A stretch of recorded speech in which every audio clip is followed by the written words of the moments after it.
She attended her ex's party to hurt me. What happened there changed our marriage forever. Sometimes the very weapon we choose to wound another becomes the mirror that shows us our own heart's true desire. The silence in their kitchen felt heavier than the storm clouds gathering outside. Maya stood with her back against the marble counter, her blonde waves cascading over her shoulders as she stared at David with defiant blue eyes. The argument had started over something trivial, forgotten dinner plans, but had spiraled into something much deeper. "You never listen to me anymore," Maya said, her voice trembling with frustration. "It's like I'm invisible in my own marriage." David ran his hands through his dark hair, his shoulders sagging with exhaustion. "That's not true, Maya. I work 60 hours a week to provide for us.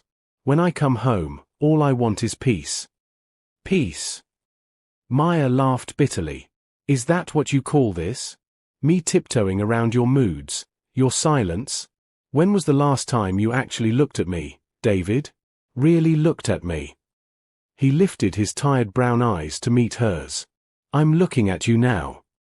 "No, you're not. You're looking through me, just like you have for months." Maya's voice cracked. "I used to matter. I used to be someone worth pursuing, worth fighting for." David's jaw tightened. "Here we go again. Let me guess, this is about Jake, isn't it? Your perfect ex-boyfriend who used to write you poetry and take you dancing." Maya's breath caught. She hadn't mentioned Jake in months, but the name hung between them like a loaded gun. "Maybe it is. At least he made me feel alive." "Then why don't you go find him?" David's words came out harsher than he intended. "If he was so perfect, why are you here with me?"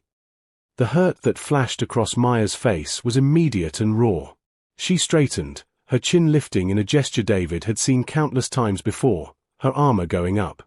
"Maybe I will," she whispered. "Jake's having his housewarming party this weekend.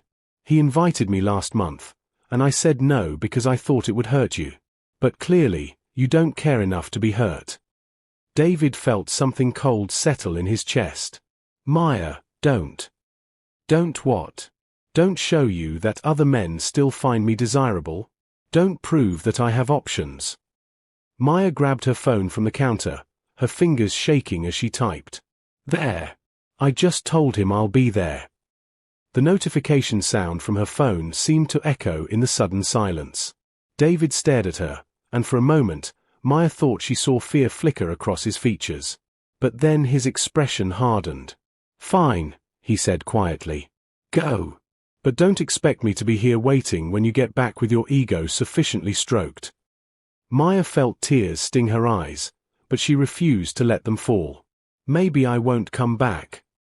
As David walked out of the kitchen, Maya collapsed onto one of the bar stools, her phone clutched in her trembling hands. Jake had already responded, "Can't wait to see you, gorgeous. It's been too long." She stared at the message, waiting for the thrill of validation she expected.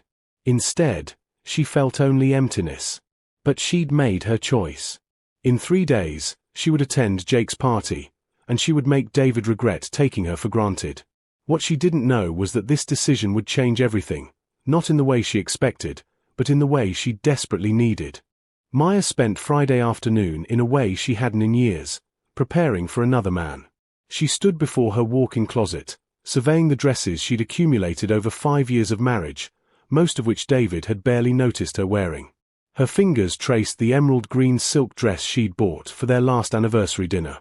David had been on his phone through most of the meal, discussing a client emergency.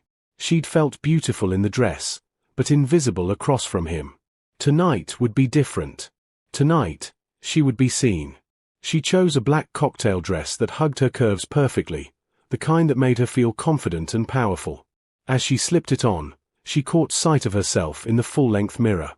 The woman looking back at her was striking, blonde hair styled in loose waves, blue eyes bright with determination, red lips that could stop traffic. But underneath the exterior, she felt hollow. Her phone buzzed with a text from Jake. "Party starts at 8. Looking forward to catching up with my favorite ex." Maya's heart fluttered, but not in the way it used to. She remembered how Jake's messages used to make her feel like she was floating. Now, they felt performative. Downstairs, David sat in his study, ostensibly working on case files but really just staring at the same page for 20 minutes. He'd heard Maya moving around upstairs, the sounds of preparation that used to excite him when they were getting ready for date nights. When was the last time they'd had a real date night?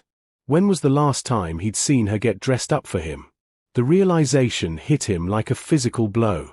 Maya was right, he had stopped seeing her.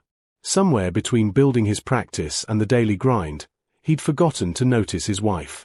He'd forgotten to court her, to make her feel cherished. And now she was getting ready for another man. David closed his eyes, remembering their early days together. Maya's laughter filling their tiny apartment.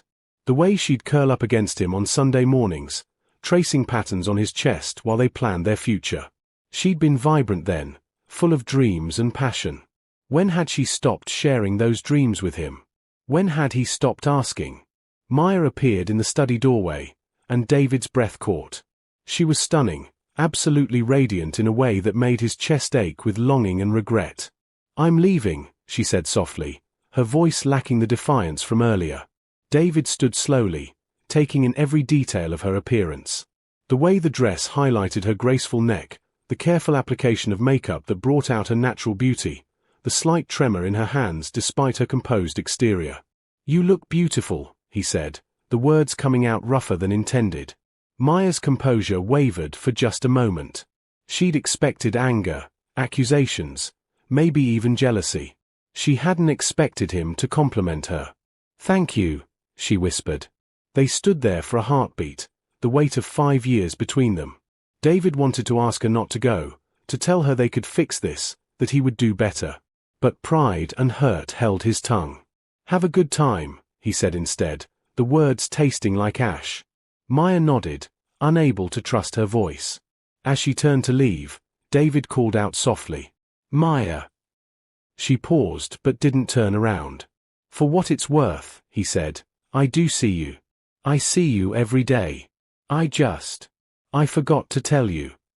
Maya's eyes filled with tears, but she didn't look back. If she had, she might have seen the regret and love written plainly across David's face. Instead, she walked away, leaving behind the faint scent of her perfume and the sound of David's heart breaking. Jake's penthouse apartment was exactly what Maya remembered, all glass and chrome, expensive but somehow cold. The party was in full swing when she arrived, the space filled with people she recognized from Jake's social media. Entrepreneurs, influencers, and beautiful people who existed in perfectly curated bubbles. "Maya!" Jake's voice boomed across the room as he spotted her. He was still handsome, tall, athletic, with the kind of charm that commanded attention. He made his way through the crowd, his eyes appreciating her appearance in a way that was both familiar and oddly hollow. "You look incredible," he said, pulling her into a hug that lingered just a moment too long. "I can't believe you're here. It's been what, 2 years?" "Almost 3, Maya corrected, accepting the champagne he offered her. "Too long," Jake said, his hands settling on the small of her back in a gesture that once would have sent electricity through her. Now it just felt presumptuous. "Come on, let me show you around. You haven't seen the new place." As Jake led her through the apartment, Maya found herself comparing everything to the home she shared with David. Jake's place was impressive, floor-to-ceiling windows overlooking the city, expensive art, a kitchen that looked like it belonged in a magazine. But it felt like a showroom, lacking any sense of real warmth or personality. Their own home, while smaller, was filled with memories. The reading nook where David liked to work on weekends, with books scattered on every surface. The kitchen where they'd cooked together in the early days of their marriage, flower handprints still visible on the cabinet from Maya's attempt at homemade bread. The garden Maya had planted, which David watered religiously even when she forgot. "So tell me about married life," Jake said, refilling her glass. "David treating you well?" There was something in his tone that made Maya uncomfortable, a hint of smugness, as if he expected her to complain. As if he wanted her to. "We're working through some things," Maya said carefully. Jake nodded knowingly. "Marriage is tough. All that compromise, all that routine. I remember how you used to light up when we'd take those spontaneous trips. Remember that weekend we drove to the coast with no plan?" Maya did remember. It had been fun, exciting even. But as Jake continued to reminisce about their past, she noticed something she'd missed before: how every story he told painted him as the hero, the one who'd shown her adventure, who'd opened her eyes to possibilities. He never mentioned the fights, the way he'd dismiss her career ambitions, his refusal to commit to anything serious. He never talked about how he'd made her feel like she was asking for too much when she'd wanted to discuss their future. As the night wore on, Maya found herself observing Jake with new eyes. He was holding court near the bar, telling an animated story about a business deal, and she noticed how he commanded the room's attention. But there was something performative about it, something that reminded her uncomfortably of a peacock displaying its feathers. "And that's how I closed the deal," Jake finished to appreciative laughter. "Sometimes you have to know when to walk away, you know? Show them you have options." Maya's stomach tightened. That philosophy, having options, walking away when things got difficult, had defined their relationship too. Jake had never fought for them. At the first sign of real commitment, real work, he'd moved on to easier conquests. "Maya!" Jake called out, gesturing for her to join the group. "Come tell everyone about your photography. She's incredibly talented," he said to the group, though Maya noticed he didn't seem to remember that she'd actually switched from photography to interior design 3 years ago. As Jake launched into stories about their adventures, Maya realized with growing clarity that he was using her, using their past, as entertainment for his guests. She wasn't a person to him, she was a prop in his narrative. The final blow came during Jake's toast. "Everyone, everyone!" Jake called out, clinking his champagne flute with a silver spoon. The chatter in the room died down as all eyes turned to him. Maya stood near the floor-to-ceiling windows, the city lights twinkling behind her like stars. "I want to thank you all for being here tonight," Jake began, his voice carrying that practiced charm she once found irresistible. "This place represents everything I've worked for: success, independence, and the freedom to live life on my own terms." There was polite applause, and Maya felt a growing unease in her stomach. "You know," Jake continued, his eyes scanning the room before landing on Maya, "speaking of the past, I have to share something with you all. See that gorgeous blonde by the window? That's Maya, one of my most memorable exes. We had some wild times together." Maya's cheeks burned as every pair of eyes in the room turned to her. She forced a smile, but inside she felt exposed, diminished. "Maya taught me that sometimes the best relationships are the ones that burn bright and flame out," Jake said with a laugh that made her skin crawl. "No messy commitments, no boring domestic life. Just pure passion until it naturally runs its course."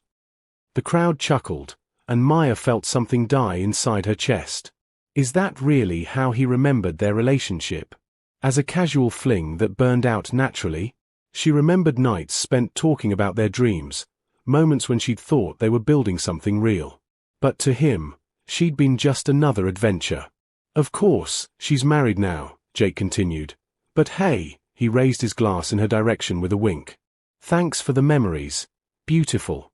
And for proving that some of us are smart enough to stay free." The room erupted in laughter and applause, but Maya felt like she was drowning. The champagne in her hand suddenly tasted sour, and the room felt suffocating. She set her glass down on a nearby table with trembling fingers. Jake was making his way toward her through the crowd, that confident smile still on his face, clearly expecting her to be flattered by the attention. But all Maya could think about was how he'd reduced their entire relationship to a cautionary tale about commitment. "Pretty good speech, right?" Jake said when he reached her, his hand sliding around her waist possessively. "I've gotten pretty good at public speaking since my TEDx talk." Maya looked up at him, really looked at him, and saw clearly for the first time. Jake was still handsome, still charming, still successful. But he was also shallow, narcissistic, and incapable of genuine connection. He collected experiences and people the way others collected art, for display, not for love. "Jake," Maya said quietly, "do you even remember why we broke up?" His brow furrowed slightly. "We didn't really break up, did we? We just grew in different directions. You wanted to get all serious and settle down, and I wasn't ready for that level of commitment." Maya felt the last piece of her illusion crumble. He didn't remember the nights she'd cried, asking him if he loved her. He didn't remember the fights about his wandering eye, his inability to prioritize their relationship. He didn't remember how he'd made her feel like she was asking for too much when all she'd wanted was to know she mattered to him. "I need some air," Maya said, pulling away from his touch. "Wait, where are you going?" Jake called after her, but she was already moving toward the door. Maya stepped out onto Jake's balcony, the cool night air hitting her heated skin like a shock. The city sprawled out below her, millions of lights representing millions of lives, millions of people trying to find connection in an increasingly disconnected world. She pulled out her phone and stared at David's contact information. What was he doing right now? Was he angry? Hurt? Had he eaten dinner, or was he sitting in his study, lost in work the way he did when he was trying not to feel? For the first time in months, Maya really thought about her husband. Not his flaws, not the ways he'd disappointed her, but who he actually was. David was steady, not exciting in the way Jake had been, but reliable. He'd never once made her feel like a trophy or a conquest.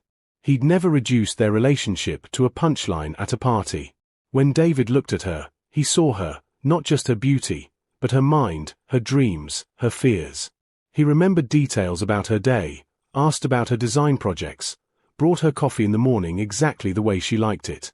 Maya closed her eyes and let herself remember the last time they'd been truly intimate. Not just physically, but emotionally. It had been about 3 months ago. She'd had a difficult client meeting, and she'd come home frustrated and discouraged. David had listened, really listened, as she vented about the project. Then he'd run her a bath, ordered her favorite Thai food, and spent the evening just holding her while they watched old movies. He'd never once suggested she was overreacting or that her problems weren't important. He'd simply been there, solid and present and real. Standing on Jake's balcony, surrounded by the shallow laughter from inside, Maya realized something that made her chest ache with regret. She'd been so focused on what David wasn't giving her that she'd forgotten to appreciate what he was. Maya left the party without saying goodbye to Jake, slipping out while he was entertaining another group with stories of his latest business venture. The elevator ride down felt like a descent back to reality, and by the time she reached her car, tears were streaming down her cheeks. The drive home was a blur of city lights and self-recrimination. What had she been thinking? What had she hoped to accomplish by coming here? She'd wanted to hurt David, to make him jealous, to prove that other men still desired her. Instead, she'd only proven how foolish she'd been. Jake hadn't changed, she had simply forgotten who he really was. Or maybe she'd never really known him at all. She'd been so young when they dated, so eager to be chosen that she'd overlooked his fundamental selfishness. David, on the other hand, had chosen her every day for 5 years. Not in grand gestures or passionate declarations, but in quiet, steady ways that she'd somehow stopped noticing. The house was dark when she pulled into their driveway, except for the soft glow from David's study window. Maya sat in her car for several minutes, gathering courage. What would she say to him? How could she explain that she'd gone to another man's party to hurt him, only to discover how much she loved him instead? She found David exactly where she'd expected, in his study, surrounded by case files, though his computer screen showed a photo slideshow of their wedding day instead of work documents. He looked up when she appeared in the doorway, his expression unreadable. "You're home early," he said quietly, his eyes taking in her appearance, the makeup slightly smeared from tears, the way she clutched her purse like a lifeline. Maya nodded, unable to find words. David saved the files on his computer and turned to face her fully. "How was the party?" he asked, and Maya could hear the careful neutrality in his voice, the way he was protecting himself from whatever answer she might give. "It was." Maya's voice cracked, and she had to start over. "It was exactly what I expected and nothing like what I needed." David's brow furrowed slightly, and Maya took a shaky breath before continuing. "David, I went to that party to hurt you. I wanted you to be jealous, to fight for me, to prove that I still mattered to you." The words tumbled out in a rush. "But being there, being with Jake again, it showed me something I'd forgotten." She stepped into the room, her heels clicking softly on the hardwood floor. "Jake sees me as a conquest, a story to tell at parties. You see me as a person. Jake remembers our relationship as a fun fling that burned out naturally. You've spent 5 years building a life with me, choosing me every single day, even when I stopped choosing you." David stood slowly, hope and wariness warring in his expression. "Maya." "No, let me finish," she said, tears flowing freely now. "I've been so angry that you stopped pursuing me the way you used to, that you stopped making grand romantic gestures. But tonight I realized something. You never stopped loving me. You just started loving me in deeper ways. In coffee made exactly right and remembered conversations and steady presence when I needed support." Maya moved closer, close enough to touch him if she reached out. "I'm sorry," she whispered. "I'm so sorry for trying to hurt you, for making you feel like you weren't enough. You've been enough, more than enough, this whole time. I just forgot how to see it." David reached out tentatively, his fingers brushing away her tears. "I'm sorry too," he said softly. "You were right, I did stop seeing you. I got so caught up in providing for our future that I forgot to cherish our present. I forgot to tell you how beautiful you are, how proud I am to be your husband." Maya leaned into his touch, and David cupped her face in both hands. "Can we try again?" she asked. "Can we remember how to see each other?" Instead of answering with words, David leaned down and kissed her, softly at first, then with growing intensity as 5 years of love and frustration and longing poured into the connection between them. Maya melted into him, her hands fisting in his shirt as she remembered what it felt like to be held by someone who truly knew her. When they finally broke apart, both were breathing hard. "I love you," David said, his forehead resting against hers. "I love your ambition and your creativity and the way you hum when you're concentrating. I love how you steal my t-shirts and how you make our house feel like home. I'm sorry I stopped telling you." "I love you too," Maya whispered back. "I love your steadiness and your integrity and how you remember everything that matters to me. I love that you're not flashy or dramatic, you're real and solid and mine." That night, they made love with a passion and tenderness that had been missing for months. But more than that, they talked, really talked, until the sun began to rise. They talked about their fears, their needs, their dreams for their future together.